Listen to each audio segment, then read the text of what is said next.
What is the hill that you are willing to die on? What is your line in the sand? What is that red line that, if crossed by society or government, will cause you to rebel? That's what I'm going to talk about today. I'm Zach Strong. This is Liberty Wolf. I am the creator of the podcast. Welcome to those who are new.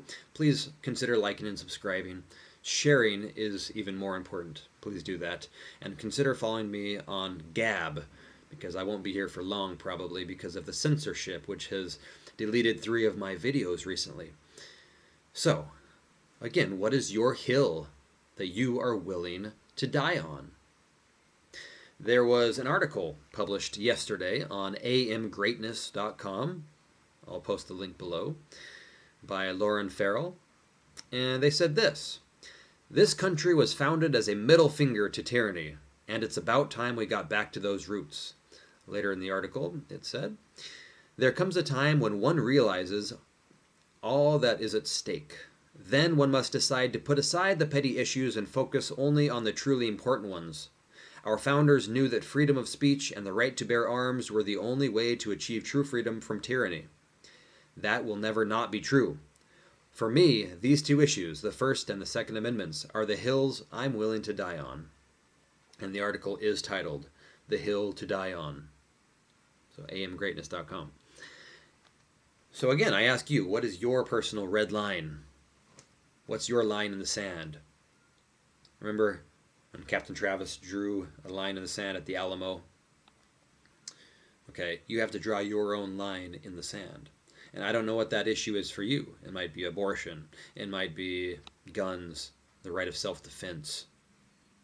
And it's really not about guns. It's about your God-given right to defend yourself, your freedom, your livelihood, your family, your country, etc. Is that where you draw the line? If they take guns, you'll rebel? Is it the IRS hiring 87,000 members of their goon squad to come after you? To persecute dissidents? To rob your wealth? Remember, our founding fathers rebelled because of what was it, a 3% tax on tea?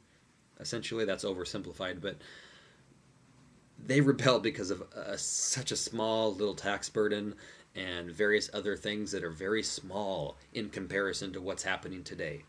The final straw, though, they'd been petitioning, the Boston Tea Party happened, the Boston Massacre happened, which was provoked by the Sons of Liberty, pelting the British soldiers with rocks and ice and other things, and holding clubs and coming up to them, and they were chucking rocks at them, at the British who were standing there, the 8 guards, I think, and there's an interesting account where it says the barrels of the gun were making a ringing noise because of being hit so many times by rocks and stuff, and so they end up firing and killing several individuals. So that was not a very peaceable protest, and it was never intended to be, because people were fed up. They were sick and tired of the British. They were sick and tired of the Stamp Act and all these different other things that had been adding up. Okay, this happened not in 1 year or in one moment, but it happened over a period of time, over the course of a number of years. Okay, the British taxed us. We didn't like it. They started restricting us because we protested to their taxation, and it went from there. And so with the IRS hiring 87,000 new agents, is that your line in the sand?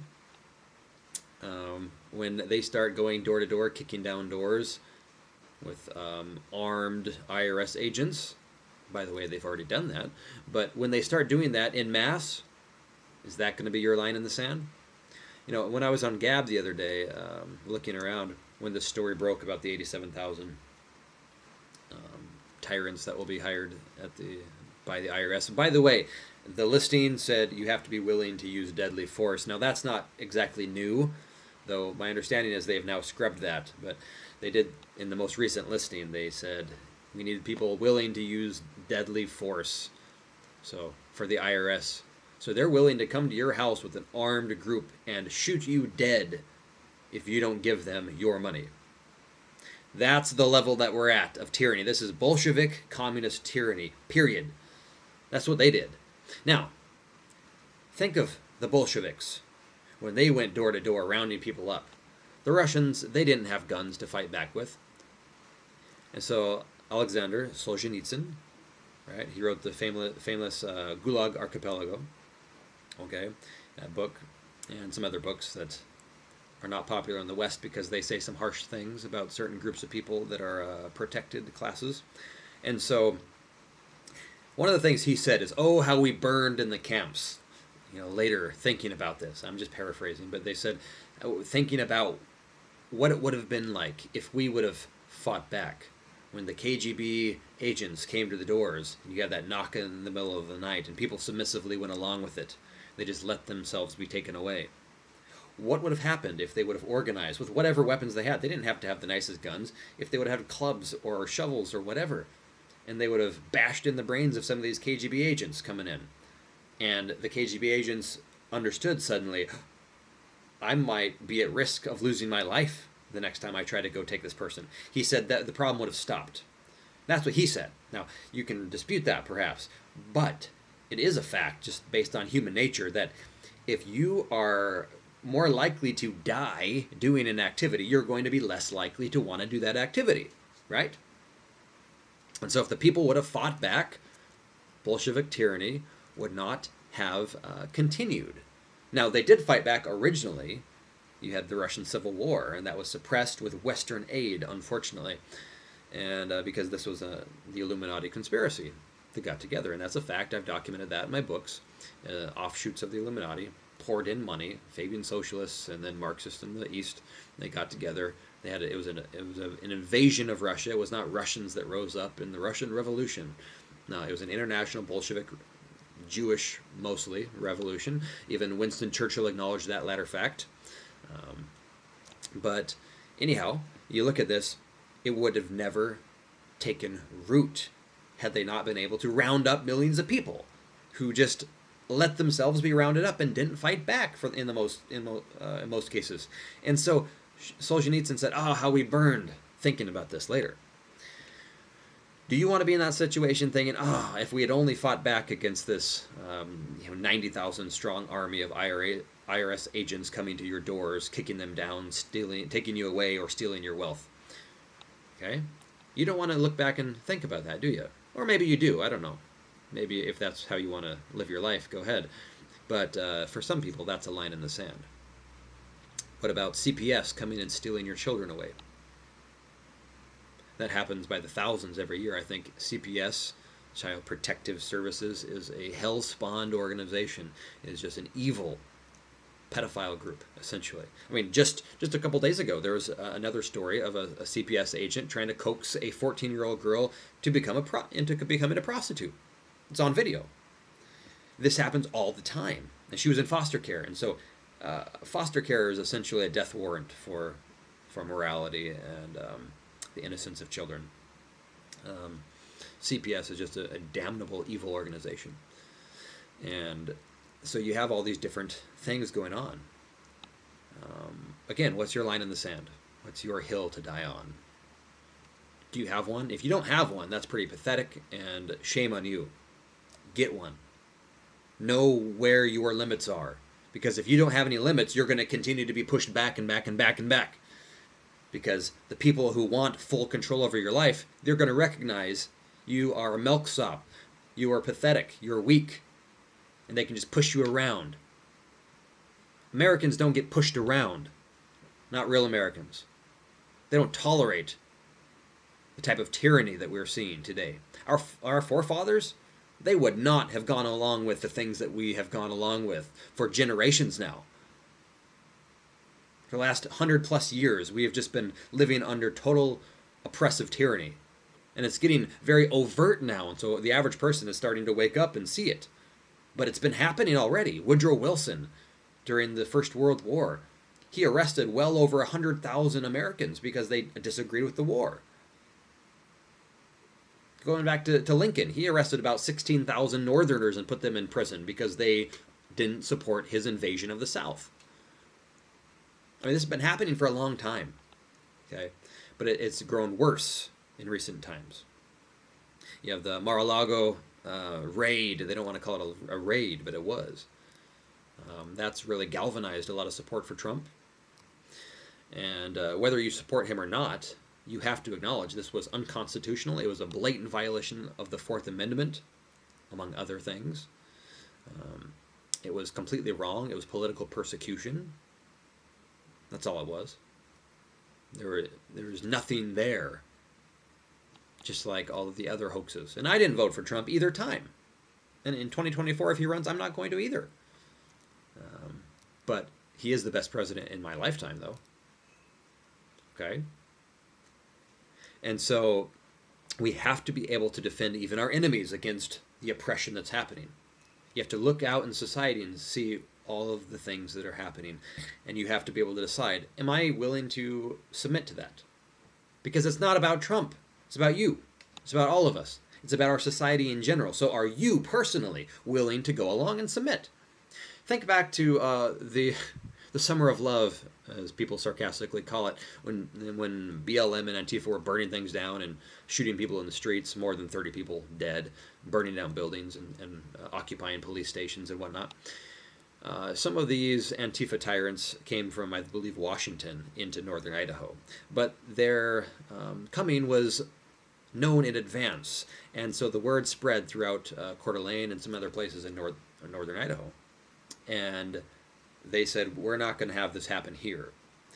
They got together with their guns and they lined the streets. So when Antifa came in, and again, there's video of this, they saw all the people all along the street lined with guns and American flags and whatever, all these redneck types, the true American types. They just continued driving. They didn't stop. That's what happens. Okay? When people stand up, that's what happens. But you have to stand up. You have to be willing to say, no, I am willing to use deadly force to defend this. Now, what is this for you? Is it your life? Is it your liberty? Is it your property? Is it your pursuit of happiness, however you define that? Is it another stolen election? If it happens, are you willing to say, no more, this is it, it's over, we're going to rebel? Are you willing to do that? If they steal another one, do we have a country anymore? So be willing to fight back. Be locked and loaded. Be ready. See, people are, the conservative media right now, oh no, don't say fight back. No, we can't do that. No, we need to be happy. That's what the enemy wants. They want us to fight back. Okay, there is that school of thought that if we all just got into a melee fight, then yeah, that wouldn't be good for anyone. Both sides lose in that case. And our country gets occupied by tyrants, most likely. And so they've always, the communists have always wanted to foment civil war because they use the chaos of war to manipulate both sides, put them together, and then they jump in. This is what the Soviet Union did in World War II.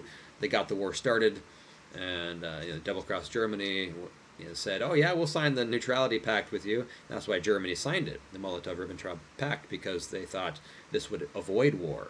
But Stalin privately knew that Britain and France were going to declare war on Germany if they invaded Poland.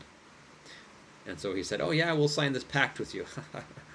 If you look at the picture of him signing the pact, and he had no legal authority to sign the pact, but he did very eagerly because he knew this is going to bring about World War II, and he was so happy for that. If you look at the picture, he's just smiling, he's gloating. He knows that that's a great day for them. And so 2 days after the war started, which is a very limited war between Poland and Germany, Poland started it by slaughtering German citizens, by refusing peace as it was offered multiple times. And so when that happened, then Britain and France invaded, and World War II started. And I say invaded because France actually invaded German territory. It took about an 8-kilometer swath of land there. It was in the New York Times at the time. Go look it up. Germany was invaded by France first. France and Britain declared war on Germany. It wasn't the other way around. Okay, so history is completely opposite of what you think it was. But the point is, manipulation happens. Communists come in, they start chaos, and then they manipulate that chaos, and they come to power that way. So it's not a good thing to have just a melee civil war, everyone against everyone, and I fear that's what's going to happen. But at the same time, is it better now or when we are weaker to rebel against tyrants? Would it have been better for our founding fathers to have waited another couple years to 1778, maybe. Would that have been better? Would they have been in a better, stronger, more united situation in 1778 than in 1776? What about 1775? Some people, some patriots, were calling for armed rebellion then in 1775. Some even sooner said we need our independence. But I'm going to end this kind of today by quoting from Patrick Henry, his great "Give me liberty or give me death" speech. This was given on March 23rd, 1775. This was less than a month before Lexington and Concord. So before the first formal shots of the American Revolution happened, this was what Patrick Henry was saying. Listen carefully, because it has an analogy to today. Okay, it's exactly the same. The first shots have not formally been fired yet in the next American Civil War or Revolution, whichever it may be, but it's already begun. Here's what Patrick Henry said. There is no longer any room for hope. If we wish to be free, if we mean to preserve inviolate those inestimable privileges for which we have been so long contending, if we mean not basely to abandon the noble struggle in which we have been so long engaged, and which we have pledged ourselves never to abandon until the glorious object of our contest shall be obtained, we must fight. I repeat it, sir, we must fight. An appeal to arms and to the God of hosts is all that is left us. They tell us, sir, that we are weak, unable to cope with so formidable an adversary. But when shall we be stronger? Will it be the next week or the next year? Will it be when we are totally disarmed? And when a British guard shall be stationed in every house? Shall we gather strength by irresolution and inaction? Shall we acquire the means of effectual resistance by lying supinely upon our backs and hugging the delusive phantom of hope until our enemies shall have bound us hand and foot? Sir, we are not weak if we make a proper use of those means which the God of nature hath placed in our power. The millions of people armed in the holy cause of liberty, and in such a country as this, of that which we possess, are invincible by any force which our enemy can send against us. Besides, sir, we shall not fight our battles alone. There is a just God which presides over the destinies of nations, and who will raise up friends to fight our battles for us. The battle, sir, is not to the strong alone. It is to the vigilant, the active, the brave. Forgot one. Besides, sir, we have no election. If we were base enough to desire it, it is now too late to retire from the contest. There is no retreat but in submission and slavery. Our chains are forged. Their clanking may be heard on the plains of Boston. The war is inevitable, and let it come. I repeat, sir, let it come. It is vain, sir, to extenuate the matter. Gentlemen may cry, peace, peace, but there is no peace. The war has actually begun. The next gale that sweeps from the north will bring to our ears the clash of resounding arms. Our brethren are already in the field. Why stand we here idle? What is it that gentlemen wish? What would they have? Is life so dear, or peace so sweet, as to be purchased as at the price of chains and slavery? Forbid it, Almighty God. I know not what course others may take. But as for me, give me liberty or give me death.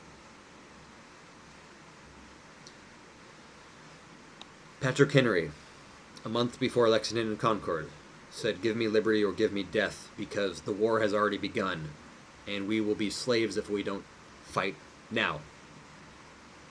A month later, people did fight, but then it still took another year plus for the rest of the nation to get on board. Guys, when is our Lexington and Concord coming? I think it's coming soon. I think there's going to be a moment where the spark happens, that shot heard around the world, and everyone knows it's on, and it's inevitable. Now, when's the next Declaration of Independence going to happen? There we go. Now, in order for this to happen, in order for our side to be able to win, we need to have a hill to die on. We need to decide what is our red line. We need to draw our line in the sand and say, if you cross this, it's over. We're going to fight. There's war at this point. Pastor Chuck Baldwin up in Montana. Great man. Best presidential candidate probably in my lifetime. I voted for him in 2008. He is fantastic. He has said, when they outlaw AR-15s, I will become an outlaw. He said, period. I am not going to give up my weapons. He said, it's my right, not only a constitutional right, it's a natural law right. It's a God-given right of self-defense. By any means. Self-defense doesn't say, oh, you have to use a one-shot musket. You have to use a limited magazine, only 4 rounds or something. No, you can use whatever means you want. And I truly mean that. It doesn't matter if Bob down the street wants a bazooka. I don't really care. He can have a bazooka. Because, see, if everyone else had whatever they wanted too, we wouldn't really have to worry about it, would we? But the powers that be want us to live in fear. They want us to reject our own liberties and rights. They want to cow us into submission. They want to intimidate us by raiding the president's house. Because if they can raid his house, they can surely raid yours. But what will you do if they do? Is that a red line in the sand?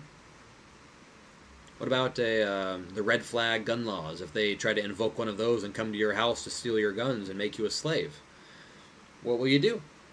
Will you fight back, or will you just give up your guns? If we started fighting back, if these individual cases started happening, everyone would begin to see it. And they would realize there's a choice here. This is evil. This is tyranny. And I can fight back too. See, it emboldens people when just one person stands up. So are you going to be the person? And what is your issue that you're going to stand up for? I implore you to find your hill that you are willing to die on. Know what your red line is, and be aware of when it gets crossed, and know in a very calculated way what you are going to do when that red line gets crossed. Now, you don't have to necessarily say it publicly. I believe his name is Jack Richland, Black Scout Survival, a great channel on YouTube. He's been really on fire for a while now. And a while back he said, I have my own personal red lines. And he didn't say what they were, but he's a former Navy SEAL. And it's good to know that people with specialties and training and competence, that they have red lines, at least some of them, and that they are willing to put their money where their mouth is, and that they're willing to die for some things. I'm willing as well. And guns is one of those. It's because it's not about the firearm.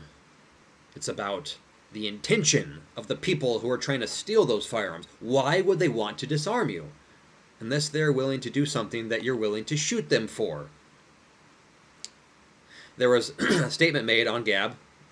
Again, go to Gab. Get off YouTube as much as possible. I'm transitioning. Go to Gab. But there's a statement there. Someone said, if our founding fathers would have existed now, would have been around, the FBI would have raided them. And someone said, no, the founding fathers would have shot the FBI in the face. That's the difference. And that's true. They rebelled over what is so little in comparison to the things that we deal with on a daily basis now. We deal with total tyranny. It's really absurd, the things we have to endure as a nation and a people. But see, we haven't drawn our line in the sand as a people yet. Individuals have, but our people, the American people, has not. Okay? So what's our collective red line? I don't know. It seems like nothing at this point.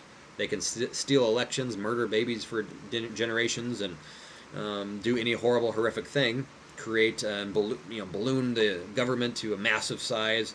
Hire 87,000 IRS agents. It doesn't really matter, apparently, what they do for the majority of people. But I do think people are starting to wake up. They're starting to push back a little bit.